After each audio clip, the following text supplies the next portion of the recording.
बाकी लोगों के लिए आप पीएम का मतलब होता है कि प्राइम मिनिस्टर, और हम सब के लिए आप पीएम का मतलब है परम मित्र।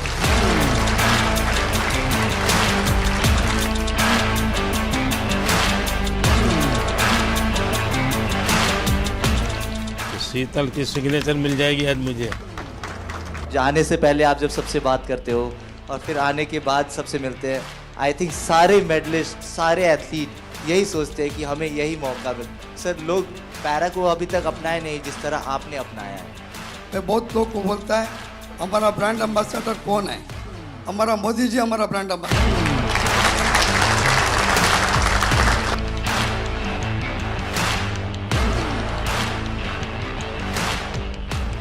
तो कैप पहनाना चाहोगे? तो मैं यहाँ बैठता हूँ, तुम पहनाओ। तुम मुझसे बड़े हो, दिखाई दे। इस बार जिनकी रील सबसे ज्यादा पॉपुलर हुई, वहां तो तुमने दिन निकाल दिए। अब घर में क्या होगा तेरा?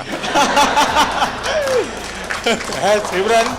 सर, ये जितना अच्छा बन के दिखा रहा है इतना है नहीं। कभी ना कभी ऐसे प्रेशर आता रहता है कि आपको परफॉर्म करना है। जब आप बोलते हो कि आप जाओ बस खेलो, हाँ जीत हार तो लगी रहती है, फिर नीचे वाले ये सब ऐसे लगते हैं अरे देख लेंगे। जब टोक्यो में गोल्ड लेके आए तो आपने प्रॉमिस लिया था कि ऐसे ऐसे 2 गोल्ड और चाहिए मेरे को। तो ये दूसरा सर आपके लिए।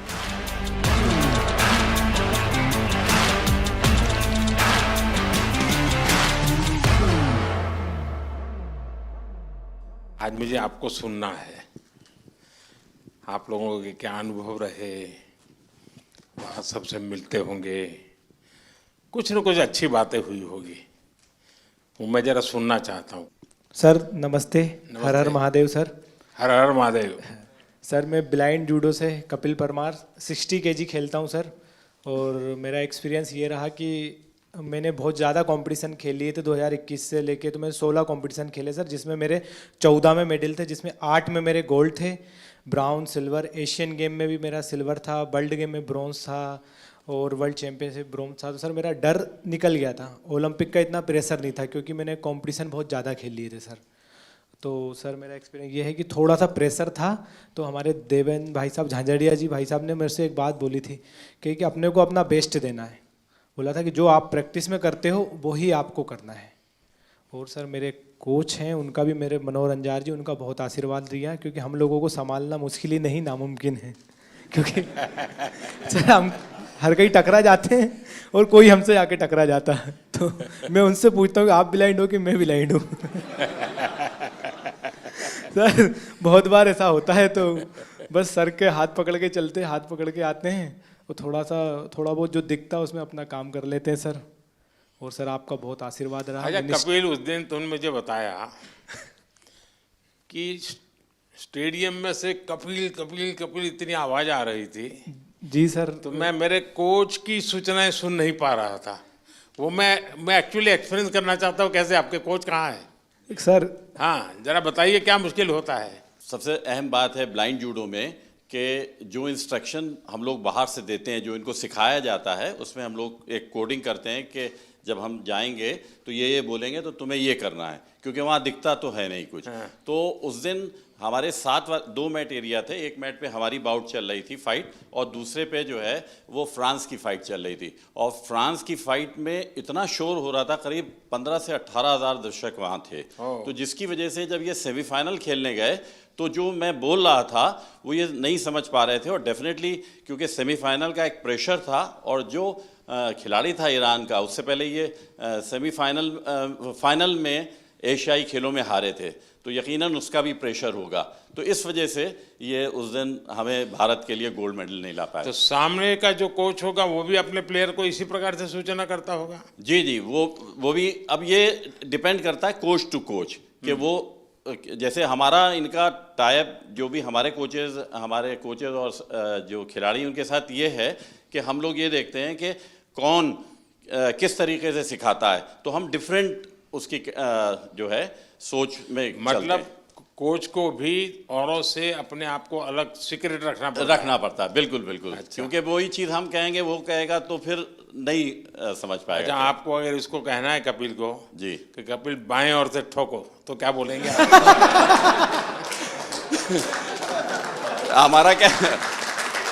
हमारा कहना ये होता है सर, ऐसा ही होता है ना सर। हाँ, बोलते कि हम मार दे तो मैं सर अटैक तो करता हूँ, कभी खाली चला जाता तो वापस खड़ा हो लेकिन जाता। टेक्निक का नाम बताते हैं। जो पोजीशन आगे पीछे पाँव की दिखती है तो वो टेक्निक का नाम जो इनको सिखाया होता है वो बताते हैं, तो फिर ये वो अप्लाई करते हैं।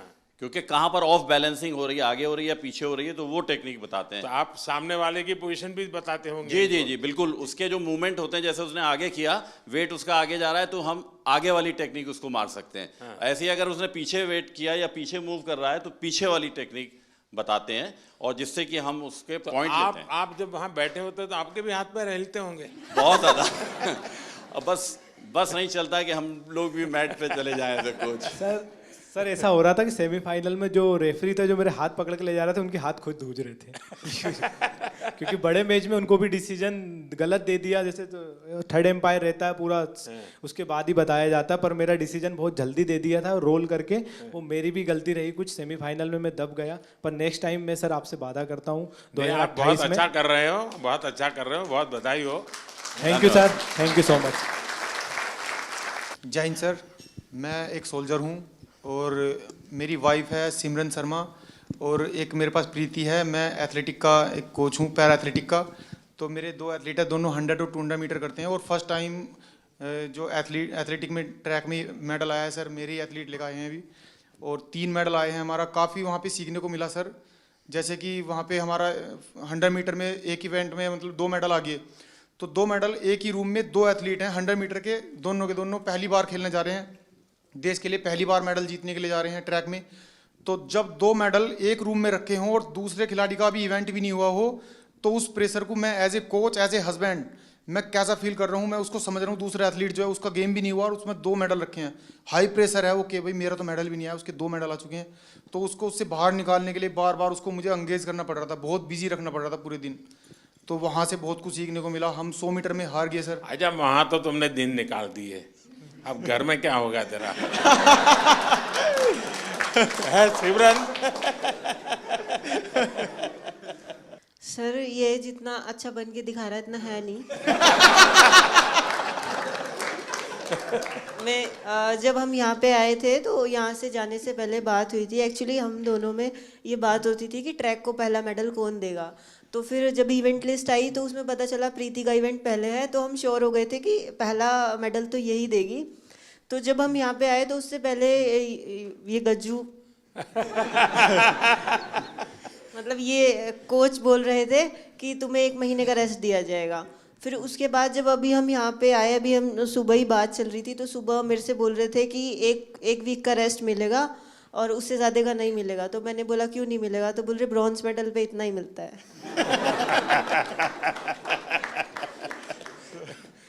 अब तुझे खाना नहीं मिलेगा।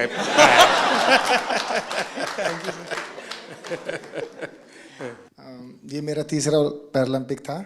मैं पिछले में भी आपसे मिला था, आपने मुझे बहुत मोटिवेट किया था, लेकिन शायद इस बार भी थोड़ी कसर रह गई। मैं रियो पैरालंपिक में भी चौथा था, टोक्यो में भी चौथा था, इस बार पेरिस में भी चौथा हो गया सर। तो ये 4 नंबर मेरे से कुछ ज़्यादा ही प्रेम में है, तो मैं इसी 4 नंबर को शायद मोटिवेशन में लेता हूँ। तो सोचता हूँ कि अगला मेरा चौथा पैरालंपिक होगा।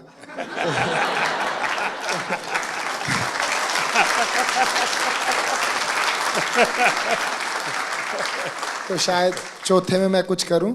और जैसे कि सर मैं अपने आप को फेलियर तो नहीं कहूँगा, जैसे कि मैं पैरा की हिस्ट्री में, ना कि इंडिया की में, all over the world para की हिस्ट्री में मैं अकेला ही ऐसा एथलीट हूँ जो इतने बड़े इवेंट में इतनी बार ऐसे रहा है। तो फिर मैं कहीं ना कहीं सोचता हूँ कि ओलंपिक में ऐसी कई हिस्ट्री हैं, जैसे कि एक डिस्कस थ्रोअर भी हैं फ्रांस की जिनका 5वें ओलंपिक में सिल्वर मेडल आया, एक ट्रिपल जंपर भी हैं शायद यूएसए के हैं, कहाँ के हैं, उनका 5वें ओलंपिक में मेडल आया।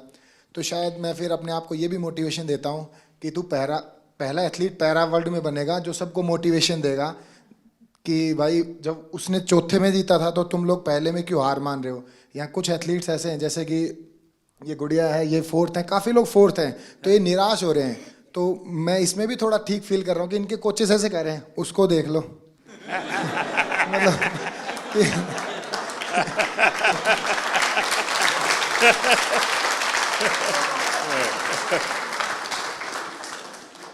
देखिए, मैं समझता हूँ कि आपका ये जो जीवन की तरफ देखने का दृष्टिकोण है ना, वो शायद आपकी सबसे बड़ी ताकत है। आप तो एक नया लॉजिक निकालो कि मैंने दुनिया को इतना दिया है कि मेरे रहते हुए अब तक 9 लोगों को आगे किया है मैंने, चौथे पर रह करके। सर कोई बात नहीं, मतलब अभी समय नहीं है, बट इस बार जो रहा है वो शिष्यों का समय रहा है। हम 3 एथलीट हैं ऐसे जो अपने शिष्यों को सपोर्ट कर रहे हैं। तो देवेंद्र भाई साहब हैं, इनके शिष्य का गोल्ड आया है, और एक और है सोमन राणा है, उनके शिष्य का ब्रॉन्ज आया है। और मैं नवदीप का कोच नहीं हूँ, बट मैं नवदीप का गुरु हूँ। इसको मतलब जेवलिन स्टार्ट से लेके आज तक की जर्नी ऐसे बड़े भाई गुरु के तौर पे रहा है। तो इस बार मैंने नवदीप को दे दिया कि इस बार तू ले जा, लेकिन अगली बार सर जरूर पूरा प्रॉमिस करता हूँ मेरा रहेगा। और सर बीते 3 ओलंपिक जितने भी पैरालंपिक मैंने देखे हैं, उसमें मैंने ये फील किया है कि जैसे कि सभी लोग बात करते हैं ये कंट्री इतनी बड़ी है तो एक्सपेक्टेशंस पहले लेके जाते हैं, बहुत तगड़े गेम्स होंगे, बहुत तगड़े गेम्स होंगे। लेकिन सर मुझे ऐसा बिलीव है, अगर इंडिया 2036 का ओलंपिक पैरालंपिक करवाती है तो मुझे नहीं लगता धरती का उससे तगड़ा इवेंट कहीं पे हुआ होगा। तो सर हम उसमें पूरी कोशिश करेंगे कि बुढ़ापे में भी देवेंद्र भाई साहब को एक आइडल मानते हुए, अपने 8 गोडों को बचाते हुए उसमें कोशिश करेंगे उसमें भी खेल पाए। नहीं, आपका जीवन के तरफ देखने का एक दृष्टिकोण है, ये अपने आप में बहुत ही इंस्पायर करने वाला है कि भाई मैं आगे भी कुछ करूंगा और करके रहूंगा। मैं आपको बधाई देता हूं। Thank you sir. नमस्कार जी। मैं मेंटल कोच हूँ राधिका सिंह, शूटिंग टीम के साथ। और आप कह रहे थे कि अपना हमारा एक्सपीरियंस शेयर करें, और सबसे ज़्यादा ज़रूरी है एक ग्रुप की मोहब्बत एक दूसरे के लिए। तो शूटिंग टीम में कोई एक दूसरे से compete नहीं कर रहा है, सब अपने आप से compete कर रहे हैं, तो वो आगे बढ़ रहे हैं।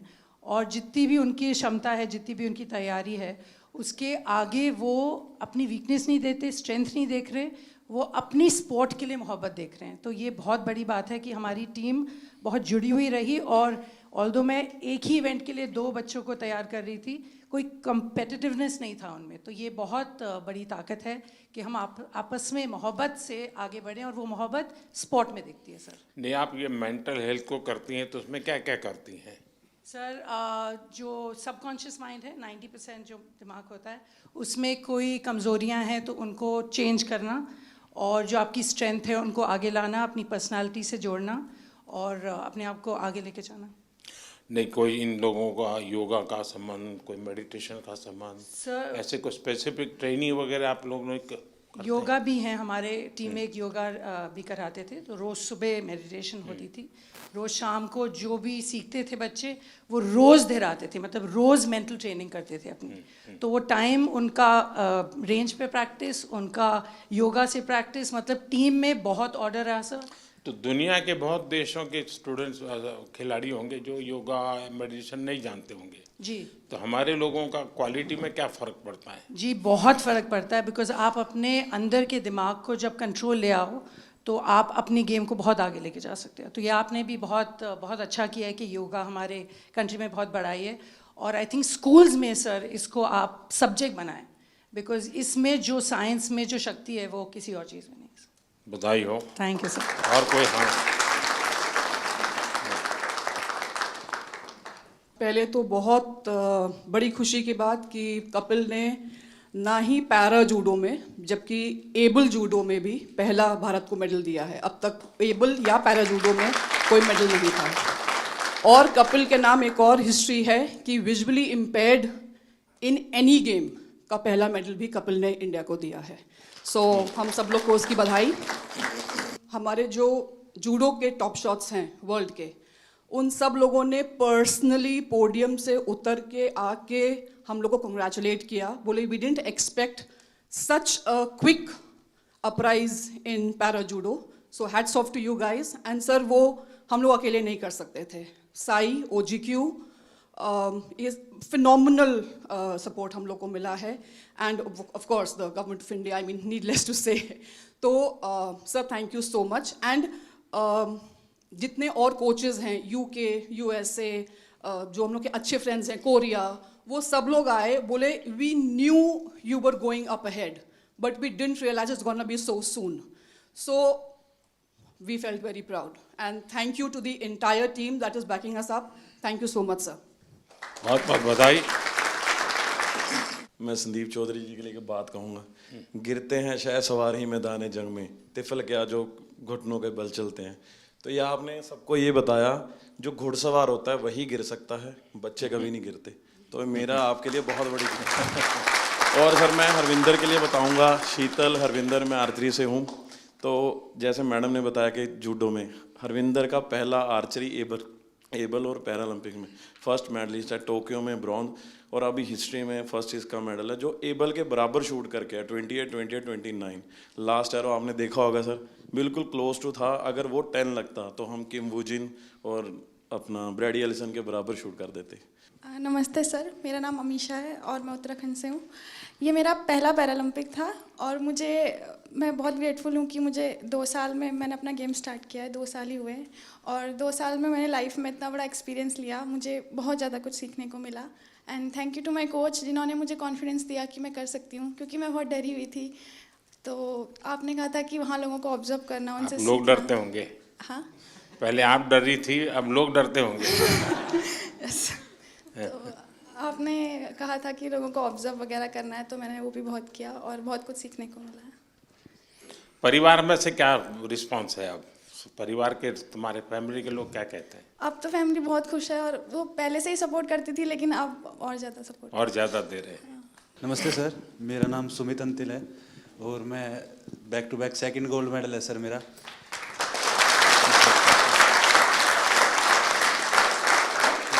मेरे को अभी याद है सर, जब टोक्यो में गोल्ड लेके आए तो आपने प्रॉमिस लिया था कि ऐसे ऐसे 2 गोल्ड और चाहिए मेरे को। तो ये दूसरा सर आपके लिए है, क्योंकि उसके बाद में जैसे जब पैरालंपिक से पहले हम काफ़ी नर्वस थे, क्योंकि मैं आर्टिकल्स पढ़ रहा था कि हर तरफ मोस्ट फेवरेट एथलीट जो गोल्ड मेडल को डिफेंड करेगा, तो कुछ नाम आ रहे थे सर, उसमें मेरा भी नाम था। बट जब 20 अगस्त को आपसे बात हुई तो वही पल याद आ गया सर टोक्यो वाले, कि अब की बार फिर से अच्छा करना है। और हमारे साथ में मेरी पूरी टीम है सर, मेरे फिजियो, मेरे कोच, जो आप, हम सभी की तरफ से सर आपका बहुत बहुत धन्यवाद। क्योंकि हमें ये लगता है सर कि मेडल लेके आएंगे तो आपसे मिलेंगे, आपसे पर्सनली बात करेंगे, तो बहुत बहुत धन्यवाद सर आपका। जैसे हम सारे लोग मोस्टली स्पॉन्सर्ड एथलीट हैं गवर्नमेंट से, डिफरेंट ऑर्गेनाइजेशन से, तो वहाँ से कभी ना कभी ऐसे प्रेशर आता रहता है कि आपको परफॉर्म करना है, ये सारी चीज़ें। जब आप बोलते हो कि आप जाओ बस खेलो, हाँ जीत हार तो लगी रहती है, पर नीचे वाले ये सब ऐसे लगते हैं अरे देख लेंगे इन्हें क्या जाता है। और जब अपने देश का प्रधानमंत्री हमें मोटिवेट कर रहा है तो ये बहुत छोटी चीज़ लगने लगती है। और लास्ट टाइम सर मैं आपसे बात की थी, मैं टोक्यो उतना अच्छा नहीं रहा था मेरा, उसमें मेरा 8वां रैंक रही थी। फिर मैंने आपसे एक क्वेश्चन पूछा था कि आप जब विदेशी जगह पे जाते हैं आपका एक्सपीरियंस कैसा रहता है, आप नर्वस फील करते हैं, क्या करते हैं? तो जो आपने जवाब दिया था कि आपके साथ आप पूरा देश एज ए रिप्रेजेंट करते हो तो आपको कॉन्फिडेंस, ये सारी चीज़ें, तो इन्हीं सब चीज़ों के साथ आज इस बार मैं भी गया था, तो सारी चीज़ें हमें ऐसे एकदम कॉन्फिडेंस दे रही थी। वो सब लास्ट टाइम जैसा प्रेशर नहीं था, मैं अपने आप को कॉन्फिडेंट फील कर रहा था और हमारी टीम ने, गवर्नमेंट ने, हमारे कोच साहब ने, सब लोगों ने बहुत अच्छा सपोर्ट किया और ये कॉम्पिटिशन खेल के सर बहुत मज़ा आया sir. Thank you sir. Sir नमस्कार। जो मैंने 16 साल से तपस्या की थी और कहीं ना कहीं मेरा स्टूडेंट है धर्मवीर जिसका गोल्ड मेडल आया है, हम दोनों आपस में एक दूसरे के कंपटीटर भी हैं और उसको मैं खुद ट्रेनिंग करा के लेके आया। तो कहीं ना कहीं आपसे बात हुई थी 20 तारीख को, तो ये लगा था कि बहुत पॉजिटिव एक वाइब आई थी कि आपको अपना बेस्ट करना है। और एक कोच के लिए इससे बड़ी बात नहीं हो सकती कि हम, शायद मैं अकेला ही एथलीट होऊंगा वर्ल्ड में जो अपने स्टूडेंट के साथ कंपटीशन कर रहा था ग्राउंड में, और कहीं ना कहीं मेरी तपस्या सफल हुई सर धर्मवीर के मेडल से। और इसमें बहुत बड़ा कंट्रीब्यूशन रहा सर हम लोगों की टीम में, क्योंकि हमारी सबसे सीवियर डिसेबिलिटी है। तो साई ने और मिनिस्ट्री ने जो डिसीजन लिए, हम लोगों के सपोर्टिंग स्टाफ में आदमी बढ़ा के वहाँ बल्कि 33% का ही रेशो था कि 33% ही लोग अंदर रह सकते हैं सपोर्टिंग स्टाफ में। तो देवेंद्र भाई जी ने बहुत अच्छा डिसीजन लिया, उसको रोटेशन में करते रहे। जब हमारे इवेंट आए, हमारे लोगों को अंदर ले आए और दूसरे लोगों को बाहर कर दिया, तो बहुत अच्छा कम्बिनेशन हुआ उसका। और यही फ़ायदा हुआ कि सर हमारे इतने मेडल आए। साई का भी जैसे हमारे खाने का था, वहाँ इंडियन फूड की बड़ी प्रॉब्लम थी और वेजिटेरियन के लिए बड़ी दिक्कत थी। तो साई ने जो अंदर विलेज के अंदर ही जो खाने का अरेंज किया, वो इतनी अच्छी हेल्दी डाइट थी कि किसी को भी प्रॉब्लम नहीं आई सर। तो बहुत बहुत धन्यवाद सर पूरी टीम का, और हम लोगों को इतना मोटिवेशन करने के लिए। Thank you so much. बधाई हो। एशियन गेम्स में मैं पार्टिसिपेंट रह गई थी, मेडल नहीं जीत पाई थी। तो जब आप सबसे मिल रहे थे, मेडलिस्ट से आगे मिल लिए थे, तो आप आए और लाइन से सब जगह पे दोनों तरफ आमने सामने लाइन लगी हुई थी। तो कुछ लोगों से यहाँ मिलके आप उस तरफ मुड़ गए थे। तो बहुत नज़दीक से मैंने आपको देखा, लेकिन मिल नहीं पाई, बात नहीं हो पाई। तो वो अंदर एक टीस थी कि अब दोबारा तो मिलना ही है। और उसके लिए मैंने एशियन गेम्स के बाद जान लगा दी थी कि चाहे कुछ भी हो जाए, उनसे पर्सनली मिलना ही है। तो उससे शायद मुझे इंस्पिरेशन मिली और मैं कर पाई। मेरे बच्चों को मैंने 6 महीने हो गए, मैं मिली नहीं, घर ही नहीं गई। तो मेरा बेटा छोटा है, तो उसे जब भी घुमाने लेके जाती थी मोबाइल में GPS लगा के, तो उसे पता है मोबाइल में रास्ता ढूंढ लेते हैं। तो वो ऐसे बोलने लग गया मुझे कि मम्मा आप रास्ता ही भूल गए घर का, आप GPS में फ़ोन में लगा के घर तो आ जाओ कम से कम। तो sir thank you so much, आप लोगों का सबका बहुत सपोर्ट रहा है, आशीर्वाद रहा है, जिसकी वजह से हम लोग कर सकें। पूरी टीम का सपोर्ट रहा है, हमारे कोचेस का। तो thank you so much sir. बहुत बधाई। सर मैं शरद कुमार हूँ, मेरा ये 2nd मेडल रहा है। मैं 3rd टाइम पैरालंपिक्स किया। शरद और संदीप दोनों को भाषण करने के लिए बोलूँ तो कौन सबसे ज़्यादा अच्छा करेगा? सर ये सर संदीप बहुत अच्छा बोलता है और शायद इसलिए थोड़ा सा पोत रह गया। सर बट मैं एज एन एथलीट ये कहना चाहता हूँ कि जब से पैरा मूवमेंट स्टार्ट हुआ है, मैं तब से जुड़ा हुआ इससे।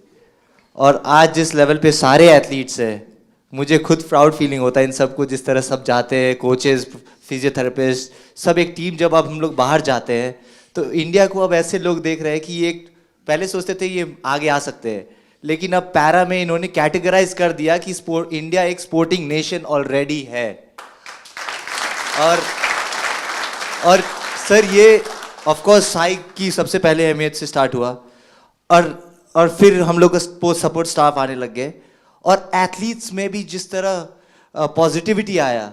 और सर मेन तो एक और है, आपसे मिलने और जाने से पहले आप जब सबसे बात करते हो और फिर आने के बाद सबसे मिलते हैं, आई थिंक सारे मेडलिस्ट, सारे एथलीट यही सोचते हैं कि हमें यही मौका मिल। सर लोग पैरा को अभी तक अपनाए नहीं जिस तरह आपने अपनाया है।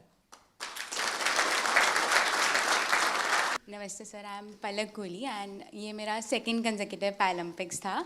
एंड टोक्यो में मैंने 4th फिनिश किया था एंड यहाँ पे मैंने 5th फिनिश किया। बट दोनों इस पैरालंपिक्स जाने का मेरा जर्नी बिल्कुल ही डिफरेंट था। मेरे को आफ्टर टोक्यो पैरालंपिक्स 2022 में सर बोन ट्यूमर हो गया था और स्टेज 1 कैंसर हो गया था। एंड नियर टू 1.5 ईयर मैंने कोई भी कम्पीट नहीं किया, कोई टूर्नामेंट कुछ भी नहीं किया।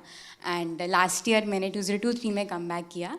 एंड मैं काफ़ी हैप्पी हूँ और काफ़ी प्राउड हूँ कि मेरे सपोर्टिंग स्टाफ, मेरे कोचेस, गौरव सर के सपोर्ट और गाइडेंस के कारण मैं क्वालिफाई कर पाई पेरिस के लिए। एंड मेरे बहुत सारे मेजर टूर्नामेंट्स आफ्टर टोक्यो छूट गए थे। वर्ल्ड चैम्पियनशिप्स बिकॉज मेरे को वॉक ओवर देना पड़ा, एशियन गेम्स में मुझे कोविड हो गया था।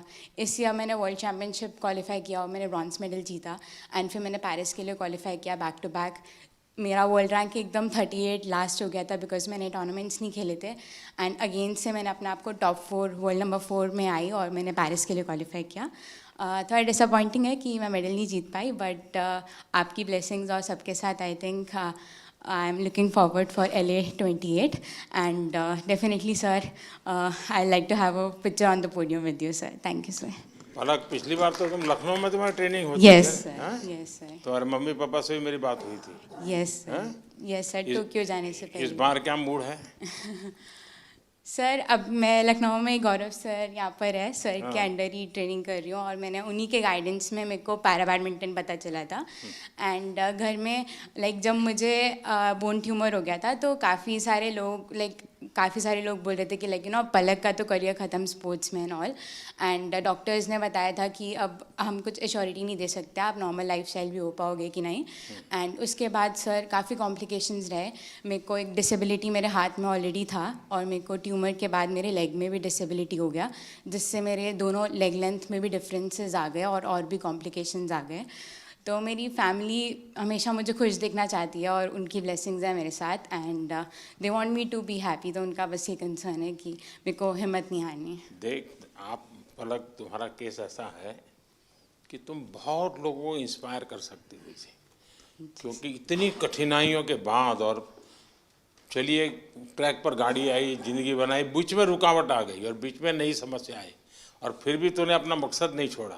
ये बहुत बड़ी बात है, बहुत बधाई हो आपको। Thank you so much. नमस्ते सर, मैं राजस्थान बीकानेर से आया हूँ। श्याम सुंदर स्वामी नाम है, पैरा आर्चरी से हूँ। सर हमारे बीकानेर में करनी सिंह राजा वो 5 बार ओलंपिक खेल के आए थे।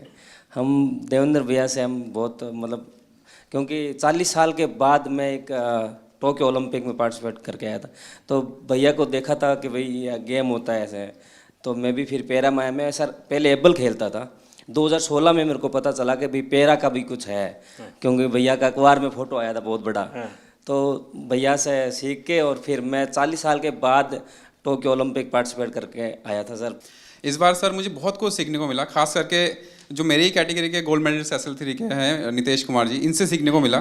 सर पूरे लाइफ में जिनसे वो जीते, एक बार भी उनसे मैच इससे पहले नहीं जीते थे और उनकी वजह से, जबकि मैं उनको हरा चुका हूँ और मुझे उनसे सीखने को मिला है कि अगर वो कर सकते हैं तो मैं ज़रूर उनको दोबारा हरा सकता हूँ और इवन पूरे वर्ल्ड में सबको हरा सकता हूँ। Thank you sir. मेरा नाम डॉक्टर सत्यपाल है और मैं पैरा एथलेटिक्स का कोच हूँ।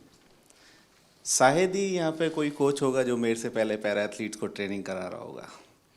मैंने 2005-06 में पैरा एथलीट्स को ट्रेनिंग कराना शुरू किया। तो जब कैसे विचार आया आपको ये? सर मैं नेहरू स्टेडियम में ट्रेनिंग कराने जाता था, तो 1-2 एथलीट्स वहाँ पे जिनके लिम्ब डिफिशेंसी थी वो आते थे। तो मैंने उनको देखा, पढ़ा, फिर देवेंद्र जी के बारे में सुना कि उन्होंने 2004 एथेंस ओलंपिक में गोल्ड मेडल जीता था। तब मैंने इसके बारे में स्टडी किया और मैंने स्टार्ट किया थोड़ा थोड़ा करना। तो सभी कोचिस नेहरू स्टेडियम में मुझे बड़ी अजीब नज़रों से देखते थे कि मैं दीपा मलिक जी की चेयर को पुश करके जाता हूँ, किसी पैरा एथलीट को ट्रेनिंग करा कर न जाता हूँ, अंकुर धामा का हाथ पकड़ के उसको नेहरू स्टेडियम में घुमाता हूँ। तो सोचते थे कि मैं अपना टाइम ख़राब कर रहा हूँ।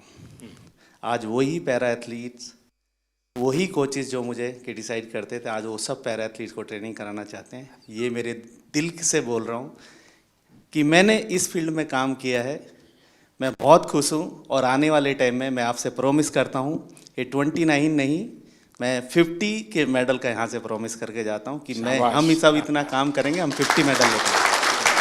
Thank you sir.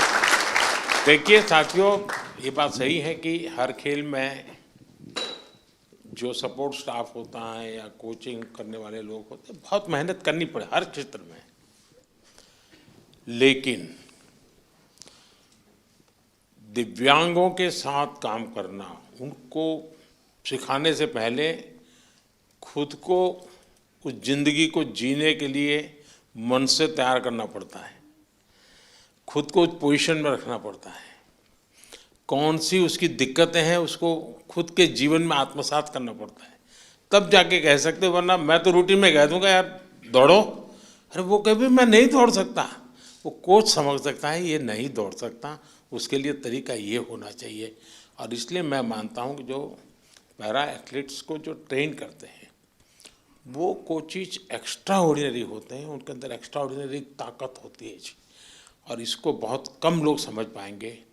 मैं भली भांति समझता हूँ और मैंने कई बार जब फ़ोन पे भी सबसे बात करने का मौका मिलता है तो मैं इस बात का जिक्र करता हूँ, क्योंकि जो सामान्य है उसको सिर्फ टेक्निक सिखानी होती है, इसको तो जीना भी सिखाना होता है जी।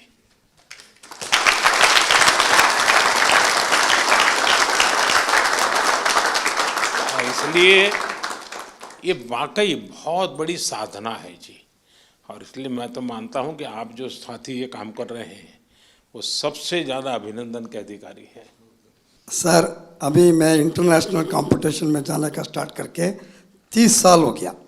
इवन एथलीट, एडमिनिस्ट्रेटर, हम एक टाइम में एक भी फ्लैग नहीं देखता था, अभी इंडिया का फ्लैग हमको दिखने का स्टार्ट हो गया। हमारा खिलाड़ी का भी एक पैरा स्पोर्ट्स का वजह से हम मेडल जीत सकता बोल के आ गया। हम लोग कब पार्टिसिपेट करता था, उस टाइम में सोचता था पार्टिसिपेट करना है, अभी वो कॉन्सेप्ट चेंज हो गया। एंड अगेन आपको मैं बहुत धन्यवाद बोलता सर। मैं बहुत लोग को बोलता है हमारा ब्रांड एम्बेसडर कौन है, हमारा मोदी जी हमारा ब्रांड एम्बेसडर है।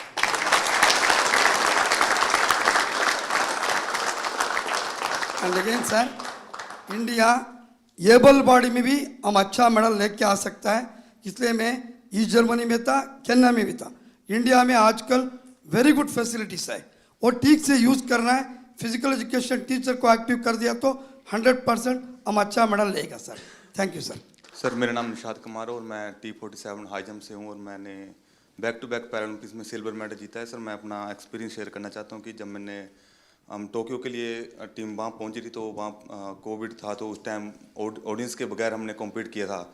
तो अभी हम पैरालंपिक्स में पेरिस में खेले तो वहाँ पर एकदम पूरा स्टेडियम भरा हुआ था। तो जिस दिन मैं कम्पीट कर रहा था पूरी ऑडियंस इंडिया नाम से चला रही थी, तो वो बहुत हमें मोटिवेट मिला, उससे पुश मिला अपनी परफॉर्मेंस को और मेडल डिफेंड करने के लिए। और अगले दिन मेरी मेडल सेरेमनी थी, और वहाँ पर मेडल के बाद मैं अपने दूसरे टीम मेंबर्स को हाई जंप में सपोर्ट करने के लिए पहुँचा, तो मेडल मेरे गले में था। और उस टाइम फ्रेंच फैमिली मेरे को देख रही थी कि कल हम इस खिलाड़ी को सपोर्ट करे थे, आज ये हमारे बीच में बैठा है। और ये काफ़ी टाइम से वो मुझे देख रही थी कि हमें कब मौका मिले इस खिलाड़ी के साथ फ़ोटो लेने का। तो जैसे ही कंपटीशन ख़त्म हुआ तो मैंने अपनी फ़ोटो के लिए मैं नीचे गया फ़ोटो के लिए, और उन्होंने मुझसे फ़ोटो मांगी। तो उनके बच्चे थे साथ में छोटे छोटे, तो मैंने उनके साथ फ़ोटो ली और उनके हाथ में, बच्चों के हाथ में मेडल दिया। वो आई थिंक 6 से 7 साल के होंगे। तो वो बच्चे मतलब एकदम मायूस से हो गए कि मेडल हमें देखने को मिल रहा है, कल हम इस खिलाड़ी के लिए चेयर अप कर रहे थे और आज हमारे बीच में खड़े हैं और फोटो ले रहे हैं हमारे को। तो उनकी मम्मी ने मेरे को बोला कि हमारा यहाँ पेरिस में आना, कंपटीशन देखना, ये सक्सेसफुल होगा कि आप हमारे बीच में हमारे बच्चों के साथ फोटो ले रहे हो और उनको ऑटोग्राफ दिया आपने। तो वो फैमिली पूरी खुश होगी। तो ये मेरा एक्सपीरियंस है सर, जो मतलब बहुत बढ़िया। Thank you sir. नमस्कार सर, मेरा नाम योगेश कथुनिया, मैं सिल्वर मेडलिस्ट हूँ 2 बार। तो मैं अपना एक्सपीरियंस सर एक चीज़ शेयर करना चाहता हूँ। एक्सपीरियंस नहीं है, वो है कंसिस्टेंसी। वो कंसिस्टेंसी सर आपकी वजह से आई है, क्योंकि आपने जो डिफरेंट स्कीम्स इंडिया में लॉन्च करी है, चाहे वो टॉप स्कीम्स हो, खेलो इंडिया स्कीम्स हो, NCOEs हो, वो सर आपकी वजह से है कि आज हम सारे 29 मेडल्स लेके आए हैं। और सर मैं एक चीज़ और कहना चाहूँगा, बाकी लोगों के लिए आप PM का मतलब होता है कि प्राइम मिनिस्टर, और हम सब के लिए आप PM का मतलब है परम मित्र। वाह, मुझे ये पद आपने दिया, बहुत अच्छा लगा। मैं भी चाहता हूँ जी, सच्चे अर्थ में एक मित्र के रूप में आपके साथ काम करता रहूं। सर मेरा नाम नवदीप है सर। मैं इस बार जिनकी रील सबसे ज्यादा पॉपुलर हुई,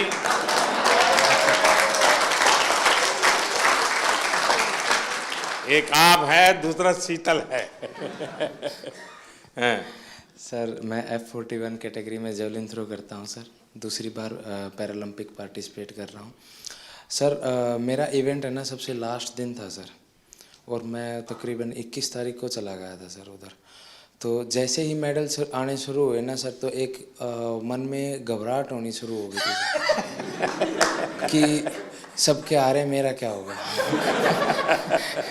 तो सर पर फिर भी सर जैसे सीनियर एथलीट्स थे सर, जैसे सुमित भाई था, अजीत भाई साहब थे, संदीप भाई साहब थे, देवेंद्र सर थे, सबसे सर एक दिन मिलके सर एक्सपीरियंस गेन किया सर कि आप कैसा फील करते हो, मेरे को क्या करना चाहिए। और सर एंड तक आते आते सर मैं बिल्कुल फ्री माइंड होके खेलने का। वाह, थैंक यू सर। नमस्कार सर, मैं रक्षिता राजू, विजुअली इम्पैर्ड एथलीट है। ये मेरा पहला ओलंपिक है I'm very happy. I'm experienced lot of and I'm 2 times Para Asian Game gold medalist है. मैं thankful to my guide runners and my coach Rahul Balakrishna sir. वो इधर ही है मेरा साथ. Without guide runner I can't run. I'm feel very happy and definitely 2028 I will get gold medal in Paralympics. Wow. Congratulations and wish you all the best. My guide runners and my coach motivated a lot of me. I'm very, very thankful because morning and evening without any expectation मेरा साथ time spend करेगा. मैं बहुत बहुत धन्यवाद sir. वाह. चलिए साथियों, मुझे बहुत अच्छा लगा आप सबसे बात करने का अवसर मिला. इस बार आप लोग जब गए तब मैं फिजिकली तो मिल नहीं पाया था क्योंकि काफ़ी लोग अलग अलग जगह पे ट्रेनिंग कर रहे थे और समय की भी कुछ कठिनाई थी. तो मैंने वर्चुअली भी कोशिश की कि आप सबसे बात करूं. और उस दिन मैंने एक बात कही थी, शायद आपको याद होगा. मैंने कहा था मैं आज आप लोगों को देशवासियों का एक संदेश देने आया हूं. और मैंने कहा था कि पूरा हिंदुस्तान कह रहा है विजयी भव.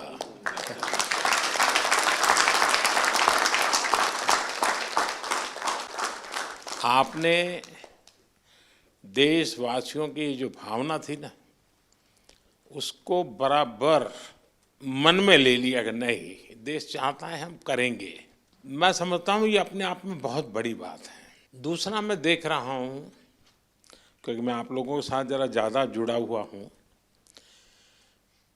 आपके यहाँ शायद परमात्मा ने कोई एक्स्ट्रा क्वालिटी दी है, ऐसा मैं अनुभव कर रहा हूँ. शरीर में कुछ न कुछ कमी जरूर होगी, लेकिन आपके व्यक्तित्व में परमात्मा ने कुछ एक्स्ट्रा दिया है. और वो मैं देख रहा हूँ कि आपने शायद व्यक्तिगत जीवन में इतनी कमियों से गुजारा किया है, उसको संघर्ष किया है, खुद की सहज वो ट्रेनिंग भी हुई है. किसी समय आपने लोगों का उपहास भी सहन किया होगा, मजाक करते हुए भी आपके कान पर कभी कुछ पड़ा होगा.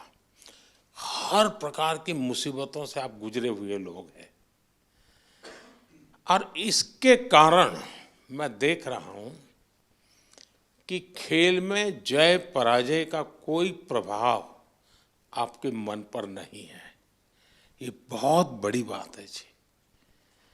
वरना पराजित व्यक्ति, यानी मान लीजिए मेडल नहीं मिला तो एक तो उसको बोझ होता है, अरे मैं तो गया.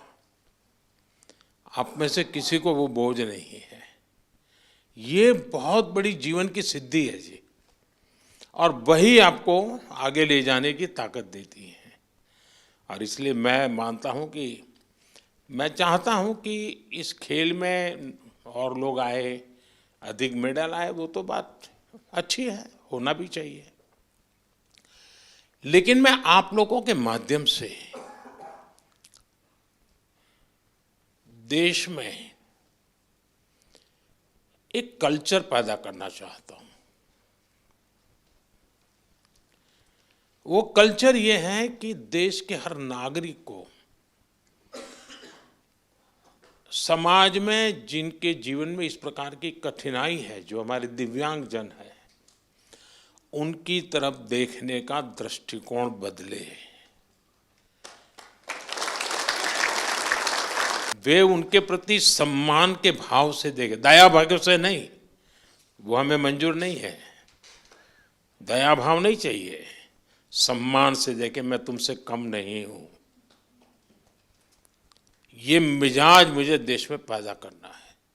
और मेरे दिव्यांग भाई बहनों में भी मुझे वो मिजाज पैदा कर. वो खेलते हो न खेलते हो अलग बात है, उन्हें निराश होने की जरूरत नहीं है.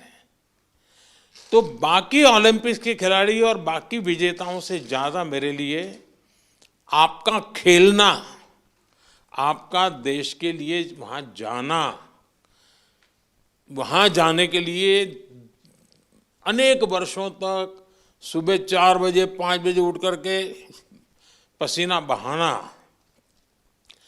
ये मेहनत कभी भी बेकार नहीं जाएगी, मैं आपको विश्वास देता हूं।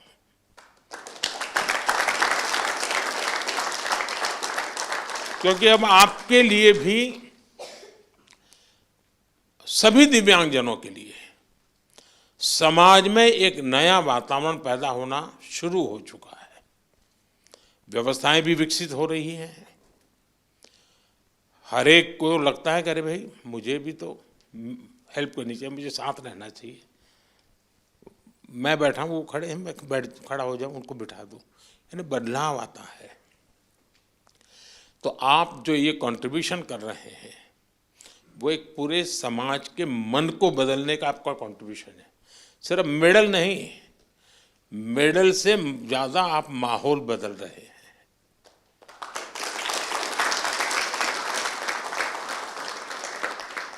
हर दिव्यांग जन के मन में आप एक विश्वास पैदा कर रहे हैं कि हम भी कुछ कम नहीं है। और मैं मानता हूं कि हमने इस चीज़ को उसी रूप में करना है। आखिरकार मेडल की संख्या, आजकल तो युग ही ऐसा है कि इन चीज़ों को काउंट किया ही जाता है।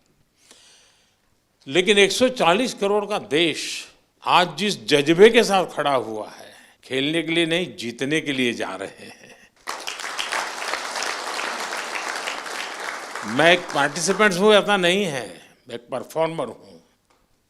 ये जो मिजाज है ना, वो देश की ताकत बनता है। और आप देश की उस ताकत में नई ऊर्जा भरते हैं। तो मेरी तरफ से आप सबको बहुत बहुत बधाई। सबका मूड देख करके मुझे अच्छा लगा।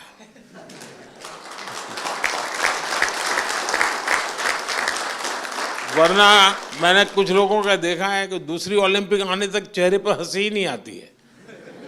क्यों? तो वो पिछली ओलंपिक में रह गया था। वो मुझे दृश्य यहाँ नजर नहीं आ रहा है। मतलब मुझे लगता है नेक्स्ट ओलंपिक भी आप जीत चुके हैं।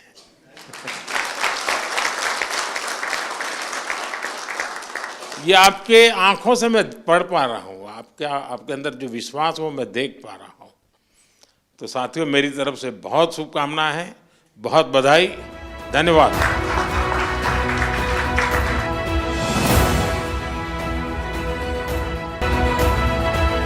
तुमसे तो डर के रहना पड़ेगा।